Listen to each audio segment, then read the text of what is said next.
мне сегодня хотелось, чтобы мы не только встали, как мы стали на колени, как отдать повагу и дань нашим героям, нашим ветеранам, які засталися, їх засталося зовсім немало.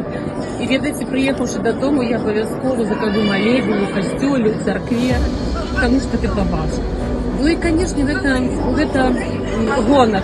Сегодня это гонор за нашу краину, за наше кіраўніцтва, что мы живем под мирным небом, что у нас дети живые, здоровые.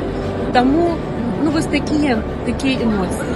Ведаеце, хочется, конечно, как мага болей поглядела людей гэты канцэрт рэквіем. Я чула, что ведаю, читала, что есть тэлеверсія гэтай праграмы.